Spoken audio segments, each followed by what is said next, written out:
28 minutes, so I'm not gonna tell you loads about my background and my story. I'm not gonna go into that. I wanna do some hardcore training. I wanna share some stuff with you today that's gonna help you develop and understand a strategy for building a highly successful business. So are you ready? You all got your pens ready? Brilliant, let's start. Busy. Who's busy? Who's busy, busy, busy? Okay. Let me give you the definition of busy. You get up in the morning. You get the kids up, if you've got kids. You get yourself dressed and washed and ready for work or ready for your forever day. And you start thinking about what you've got to do during the day. Let me give you my definition of busy going back many years ago. I had 4 kids at home. 3 of them were all at different schools. I had about 300 or 400 sheep. I had a whole host of horses, a menagerie of animals. Pretty hectic. And I was in forever, and I was so excited about the journey. But I get up in the morning, and I was really busy with my forever business. And what I would do is I'd get up and I say, right, today I'm going to make my phone calls. I'm going to see a couple of people. I'm going to retail some products. I'm going to get myself booked onto some meetings and trainings. Anyway, then it was time to get the kids off to school. So I get them all off to school in their various ways, and I come back and I go, right, now I must get down to doing some forever business. Oh, got to go and do the horses. So I run off and do the horses. And while I was doing the horses, I was thinking, right, I've got to phone this person. I've got to phone that person. Tell you what, when I stop for a cup of coffee, I dash into the office and I'm going to make a couple of phone calls. Then I get a phone call from a friend saying, Jane, why don't you come and have a quick coffee? I go, oh, yeah, that sounds cool. So I go out and have a quick coffee, and at the end of the coffee, I say, I've got to go now because I'm really busy, and I've got to make some phone calls to my forever business. So as I'm walking back towards the car, I think, oh, I've got to go to the bank. I've got to go to the dry cleaners. I must pick up something for supper tonight. And then I get back home, and I think, right, I must make some phone calls. And then I think, no, I've got to just sort the washing out. And then, oh, wait a minute, we're not far off getting the kids from school. And before I get the kids from school, I need to get the supper on. Go and get the kids from school, and I'm thinking, oh, I've really got to start making some contact with my business. Kids come home from school, and guess what? It's prep time. It's that what I call hell time. It's tea time. It's all that stuff going on. And I think, no problem. In a minute, they'll all be getting ready for bed and bath. Then I'll go and make my phone calls. John comes in, and he says, hey, how you doing? You've had a great day. I said, oh, I've been really busy all day. So he says, that's fantastic. He said, why don't we pop out for a quick drink? And I go, look, we'll get the kids into bed. I don't mind going for a quick drink, but I've got to get on with my business. I've got to make some phone calls. So he says, go on, let's just go and have a quick glass of wine. I said, okay, so off we go into the village. We have a quick glass of wine, come back. It's about 8:30, 8:45. He's got other things on his mind. And I get into bed that night. I said, I'm exhausted with my forever business. And what have I done? Nothing. How many of you have had days like that? Be honest with me. Okay, here's my response to it. Stop it. Because here's what we need to be. We need to be productive. You know, if you want to build a phenomenal business, it's about knowing where you've got to focus, knowing where you've got to put your time and energy. Do you know what? I love this. I love this place. We should have more events here, and it should be packed out. What do you reckon? More events here? Yeah. So we need to be productive, and there is a big difference between being busy and being productive. Being productive means you're working on income-producing activity. Being productive means you're moving yourselves towards your goal. Being busy means that you're doing activities that have no guaranteed end result. So every single day you need to ask yourself, am I being busy or am I being productive? Let's have a look at what productive means to us. The first question I have to ask every single person in this room, and I think, you know, whenever I ask questions, I always say, be honest with the way you answer the question yourself internally. It's expectations. Do you really know what you should be doing on a daily basis? And I actually think in this age that we live in, this era of stuff, that's the only way I can really put it. There's so much stuff. I think people get bogged down with it all that they forget what's really important and where they should be focusing. Who can relate to that?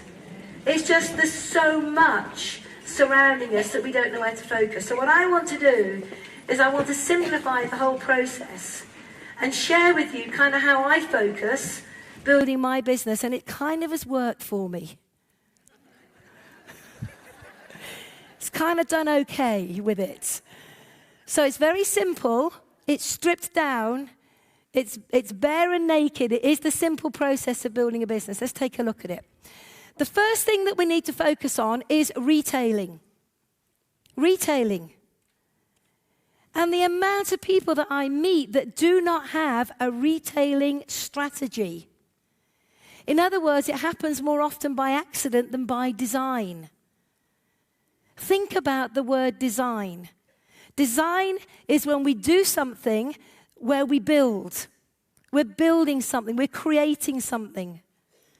And in our industry, retailing is to be done by design, not by accident. So therefore, you need to have a retailing strategy. And that retailing strategy is to guarantee that every month you're doing between 2 to 4 or more case credits of retail. And if you speak to any of the big leaders in the company, you will notice all of them are 4+ of retail per month. And that 4 case credits of retail per month has to be done and dusted really quickly. Now, I'm not going to go into a massive amount because obviously Beth has just spoken very eloquently about retail. But I want to underpin what she talked about with the strategy part of it. So in other words, we know that part of the process in network marketing is taking a product to an end user. And if you're not moving a product to an end user, then you haven't got the balance of what you're doing correct. So let's have a look at our strategy. Product launches. And I'm talking about you as an individual, not what you're doing for your team. This is your strategy. The methods that you use to develop your own personal business.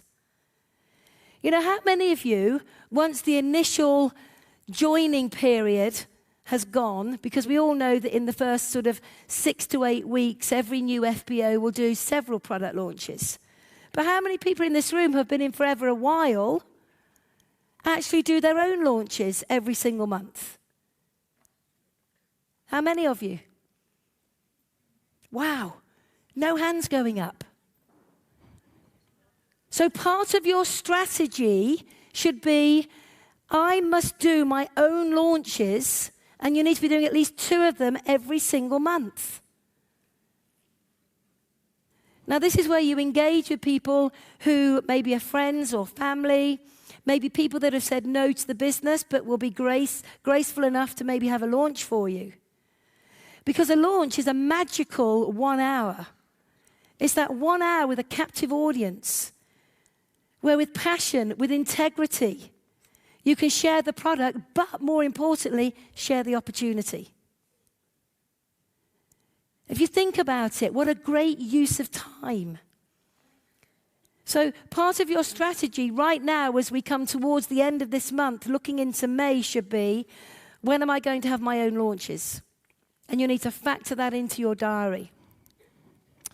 The next thing you need to do is factor in your one-to-one with product. You know, not every single one-to-one is business related. Sometimes you do a one-to-one purely to start the process off with someone with the product. I remember quite clearly many years ago, a friend of mine, not a great friend, more of a referral friend, an acquaintance, a dentist. And I rang her up and I said to her, Jill, can I come round and see you? She said, I don't want to hear about Forever Living. I said, I'm not going to talk about Forever Living, but I would love the privilege of coming to share the products with you. So she said, great, come round. We'll have a coffee in the sun. The kids can play. Now, this is work. So I went round. We sat down. The kids were playing.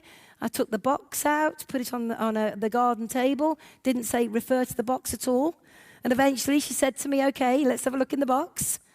This is important that they say that because then it means they're ready and it gives you permission to do what you're doing. And literally within 20 minutes, I'd gone through the products, shared them with her, let her rub them on, given her a bit of information, and there was over £100 sale within 20 minutes. Now, she never went on to join Forever, but she referred me to 2 other customers. One of those is still with me today. But that was part of my marketing, retailing strategy.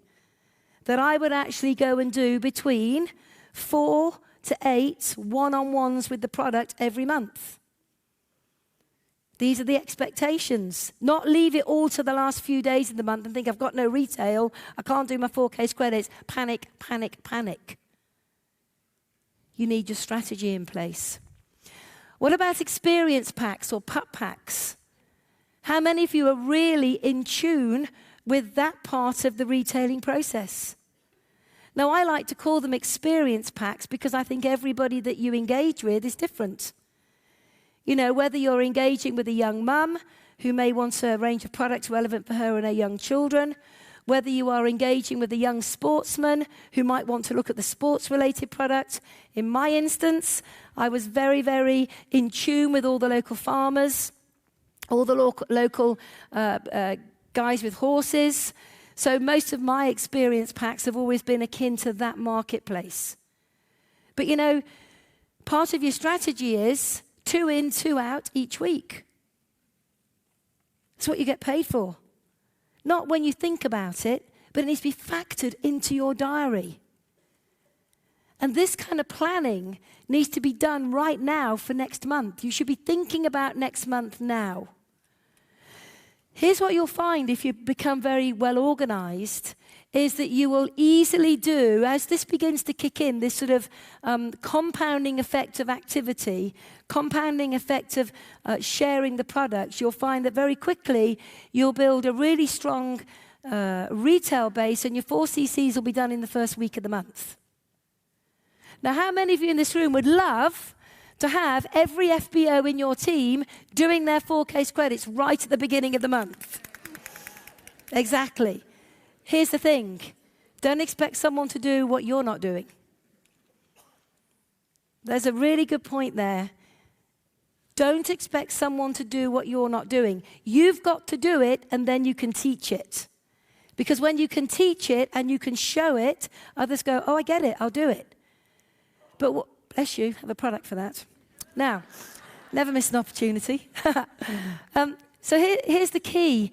Here, really, with your experience packs, it's identifying your market, building some bags. I don't necessarily use a pup box. I put together some bags. I think it was Beth that once said, I don't get terribly excited about a basket. I thought, right, I'll use a bag now then. So, but here's the reality. That's part of your structure, part of your strategy. This is what I do on a Monday morning or a Monday evening. Factor it into your diary right now. So that if I were to sit down with you and I were to look at your plan for May, I'd look at your strategy, I could tick the box, tick the box, tick the box, tick the box, and know you're okay. What about events? Some people like doing events, tabletop events, shows, exhibitions, fetes. We're going to the summer. There's lots and lots of summer events where you can have a small table, put your products out, get a clipboard with a questionnaire and engage with people. But those need to be looked at and booked now. You know, this is not, oh, someone's going to give me a call and I might just by chance find a fete at a local village event. You need to be looking in your local area as to what's available in the next few weeks and months, and you need to be getting yourself in there before anybody else does. What about repeat customers?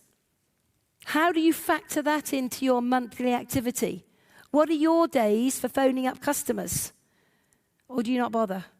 Are your sales a one-off sale? The amount of FBOs that I meet that never follow up on their customers is shocking. Shocking. But I have a certain time of the month. It's always at the end of the 3rd week, and that's when I always do follow-up calls, because that's going to result in a repeat sale at the end of the month or a repeat sale at the beginning of the month. So that's part of my strategy. It's in my diary. I know when to do that. See, I'm sure that a lot of people in the room think that us top leaders don't do what you do. We do exactly what you do. We just learn maybe to do it a bit better. And the only difference between us and you is time. We've been doing it a bit longer. But when's your moment for ringing up your customers? Or is it just when you think about it? Or do you actually have it strategized in your monthly plan? And then we've got the C9 and the fit. How are you going to integrate that into your strategy? Is it something you're interested in? Is it something you want to focus on or not? Because what I do with my strategy is I look at what I want to achieve, my 4 case credits. I look at where I am comfortable. In other words, I haven't got to worry too much about it because I am so comfortable it happens like a second nature. And that's how I develop my strategy going forward. I've never been very good at the makeup side of things. I have trouble putting on my own makeup, let alone talking to somebody else about it. So guess what? That's not part of my strategy. So think about the products that you really want to major on. Think about how you're going to lay that out in your monthly activity and make sure it's planned now for next month. Don't build your business day by accident. It will not serve you well if you build like that. So really focusing on that retail strategy is really, really important. Now, I guess really the most important thing that underpins that is recruiting. And I am staggered at the amount of people that I meet that have no recruiting strategy whatsoever. In fact, it is a little bit hit and miss. It is a little bit like as and when the moment takes me, as and when I'm feeling brave to pick up the phone, as and when I've got the time to send a message, as and when I can open my mouth and talk to somebody when I'm out and about. You will not build a business like that. Remember, I started the presentation by saying expectations.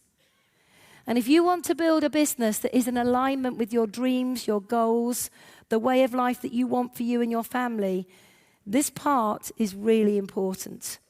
Because if you want to earn the kind of incomes that allow you to leave jobs, allow you to buy homes, allow you to educate the children, allow you to be financially free, allow you to travel the world, then you need to understand that you need a big network. You can't do it by yourself.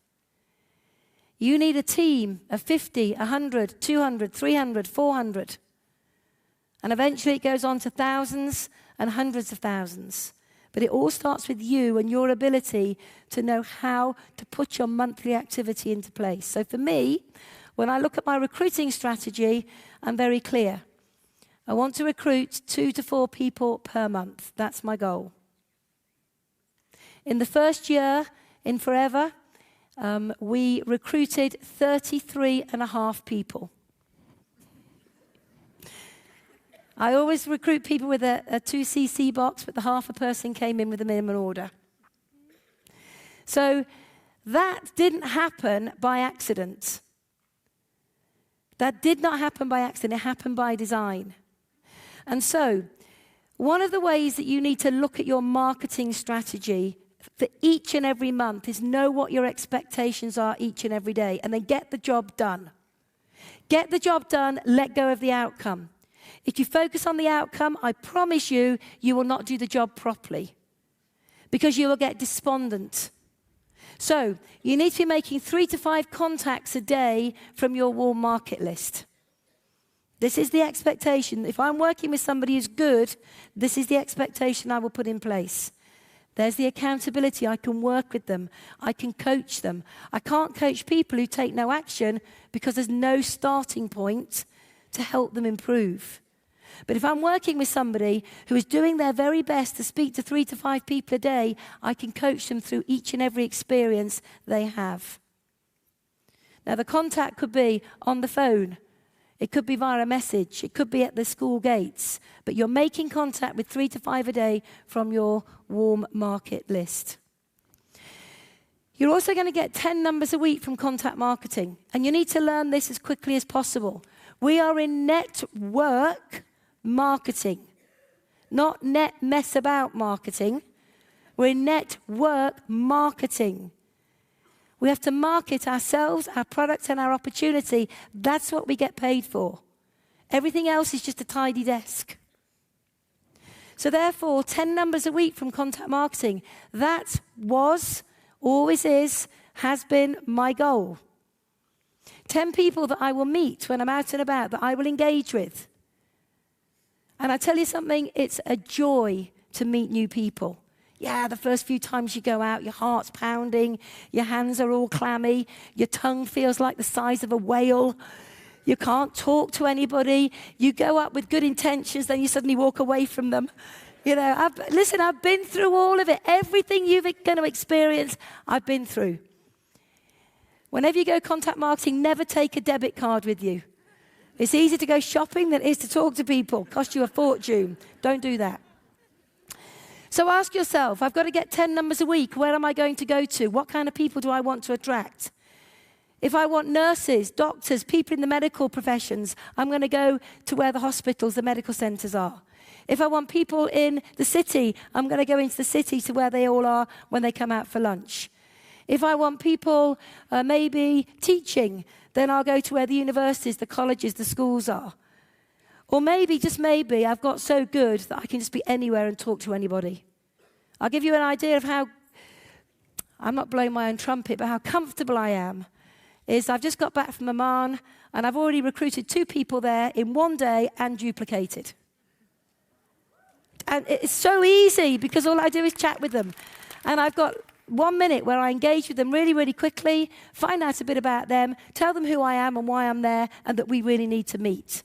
And that's it. And I'm excited and I'm passionate because people buy everything about you first. Your energy, your passion, your integrity, the sparkle in your eye, they buy that before they buy any fact or figures. So if you can't have a heightened sense of energy, then don't expect people to buy into you. But when you first start contact marketing, everybody is terrified. So you need to give out your cards and flyers. Now, you know, I hear people say to me, oh, Jayne, that's so old school. Really? Is it? I've got a double diamond manager in my business as a result of a card. Off the top of my head, I can think of 2 sapphire managers that are in my business because of a card. I've got 2 frontline managers in my business because of a card. You know, one of the things that concerns me when I look at people and their marketing or lack of marketing strategies, they only have one method of marketing. And more often than not, that's sitting in front of a computer. Well, let me tell you something now. You've got to have a rounded approach to marketing. You can't be just good at one thing. You've got to get out and about. You've got to leave a paper trail, and you've got to let people know who you are, and they need to know why they should come and join you. So cards and flyers, 100 to 500 a week. That's it. You can give out 100 cards in 40 minutes. They can go through the letterboxes, into the hand. I don't mind where you put them, but out they go. And one of the things that I've learned over the years is that you need to find a nice area with nice houses, normally with young up-and-coming families, and you need to do the same house every week for 4 weeks. Absolutely. If you do any research on marketing, people don't buy first contact when you give them something to read. It's normally on the 4th to 7th piece of information that is the same information where they begin to build up a trust for who you are and what you're sharing with them. So 100 to 500 a week, that's it. It's not open for discussion. If you want to build a big business, that's what you've got to do. You need to revisit people from your who do you know list, people who said no to you. Because a no is never a no, it's just no today. Sadly, I don't have enough time to talk to you about how to do this, but get back with your upline manager, your upline leader, who can show you how a no is not a no. Because you must factor into your strategy every month, every week, every other week, to be calling those that maybe said no to you a few weeks previously.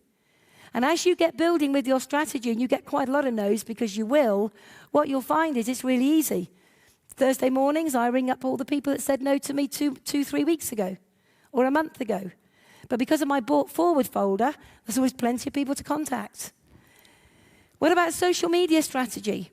How many of you have got a strategy on social media, or is it just a bit hit and miss, a bit of everything?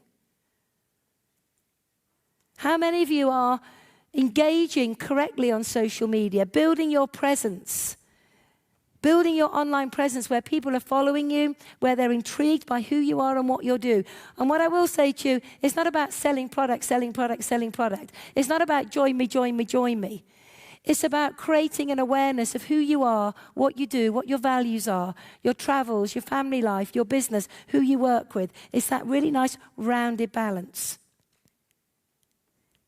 So that must be part of your strategy, how you present yourself on social media, who you're engaging with on social media, which areas you want to target on social media, which countries you want to target on social media.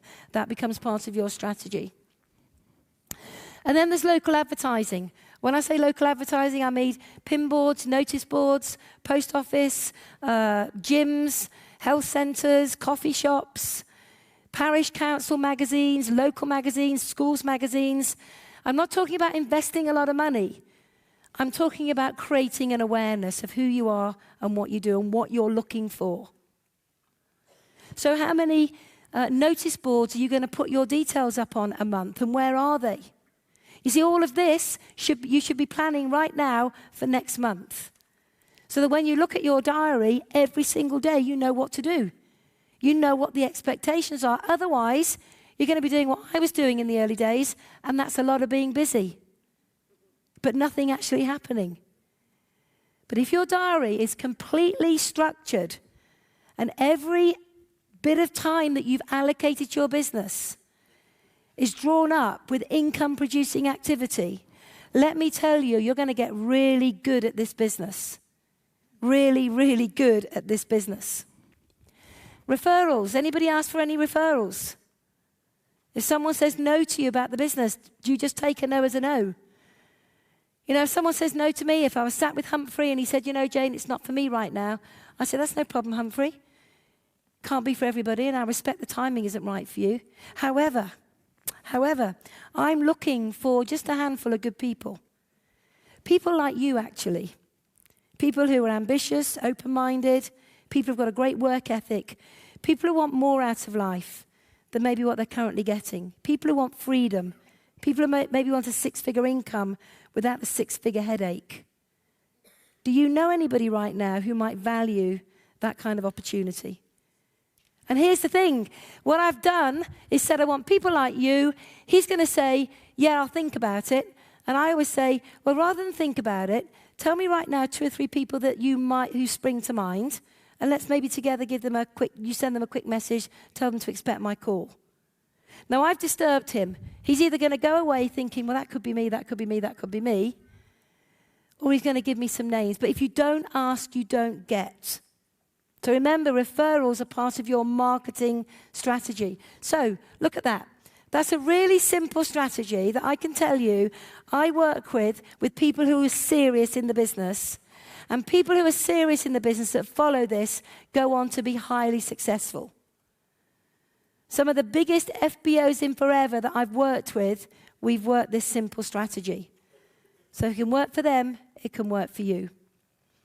Now, people say to me, when you're out and about, Jayne, what do you say to people?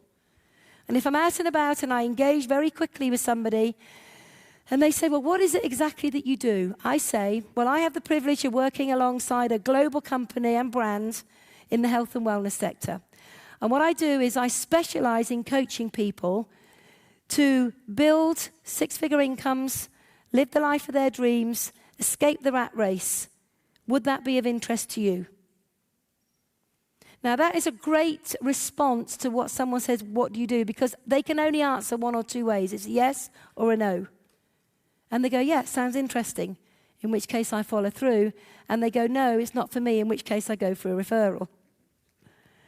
Now, you probably could say, well, I can't say that. I'm not making a six-figure income. I don't feel comfortable. So what you would say is I have the privilege of working with a group of people here in London, here in Birmingham, wherever you live, alongside a global brand, alongside a global company, and we specialize in helping people make an extra $500 to $2,000 a month to take the pressure off their annual income. Would that be of interest to you? Would that be of interest? And you nod and you smile and you're full of energy and they go, yeah, it's great. So learn the words because the words will serve you well. Now, with any strategy, oh my God, I'm out of time. I'm feeling the pressure. I've only got 1 slide. With any strategy, there is a lead-in time. And I see all too often people not understanding that the work you do today may not bear results for 3, 4, 5, 6 weeks. It may not. Because there are, again, I haven't got time to go through, but there's many different types of people. There are people that see information immediately and react upon it. There are people that see information that need to digest it and think about it and come back to you. And there are people that are cautious and going to stand by and watch and watch and watch until the timing's right for them. So understand that your strategy is not overnight. It's a 3-month period, which is every quarter, and every quarter fits into your annual goal. And once you can get your head around that, it's really so simple. Because what I'm doing today is going to be impactful maybe in 4 weeks' time. What I did a couple of days ago in Oman is going to probably impact in the next 3 or 4 months. So remember, there's a lead-in time, and that's why the strategy is important. Because what most FBOs do is they work hard for 2, 3, 4 weeks. They go, I've got no results, it doesn't work. Sad fact. It's a sad fact. It doesn't work. And what they do is they stop focusing on the strategy. They stop focusing on income-producing activities. And all they do is sell a bit of product, and they have lost the opportunity. How sad is that? Because everyone joins forever because they want it to be the vehicle that allows them to achieve their goals. So with that in mind, you need to think about the start point, and the start point is today. The start point is today. You are from now on in going to treat this as a business. You're going to draw up your strategy, and you're on track towards your goal. And it's all plain sailing, isn't it? All plain sailing. It isn't. It's going to look a bit like this. You're going to have an emotional roller coaster on this journey. Even now, 20-odd years in, I can have my emotions high one day and dumped on the floor the next day. And I speak for every leader in this room. They'll tell you the same. We're all human. But what you've got to do is learn how to handle those emotions. You could have 5 people invited to the BP on Monday night in London. By the way, I'm running that meeting in London on Monday night. And I just want to do a quick pitch for it. Bring your guests, because we've got something very special for the guests. We're doing a raffle where the guests can win Forever products. So bring your guests. We're going to be running that meeting. You've got 48 hours to get people to the meeting. I promise you I won't let you down. I'll do a good presentation for you. Promise you every time. Because I know it's important to you that I perform, and Adam will be there with me. So we'll give you our best shot. We'll recruit that person for you, but you've got to get them in the room. So understand, emotional roller coaster. You could have 5 people involved on Monday. Not one of them turn up. You were high as a kite before you got there. By the end of the evening, you're ready to slit your wrists. True. By the time you get home, there's a message on your answer machine that says, sorry, I couldn't make it, but I'm going to join on Friday. Send me the link. Where's your emotions now? Way back up there. Come Friday, you're all excited, and that very potential FBO gets struck down, and they don't join. Where are your emotions now? On the floor. Here's the thing. Your emotions will stay rock bottom if you haven't got a strategy, if you're only focusing on one person. If you're focusing on enough people, if your diary's full, your pipeline's full, your tracker's full, if one person says not this week but next week, it doesn't matter because you've got so much going on. That's the key. You've got so much going on, it doesn't matter if the one doesn't come through. So, stop calling it a dream and start calling it a plan. Because you have to plan your way to the top. Nothing happens unless you've got a strategy and a plan, and you action the plan on a daily basis with passion, with conviction, with energy. And you stick true to that plan until you achieve your goals and dreams. Ladies and gentlemen, the day that you get into network marketing, that's the day you sign the form. But nothing happens until the day that network marketing gets inside of you. I am proud to be a professional network marketer. I am proud that every day I help people enjoy better health with the Forever products. And I am proud that every single day I change people's lives with the opportunity. Live it, breathe it, love it. This is the profession of the future. And I wish you nothing but great success in your business. Thank you very much.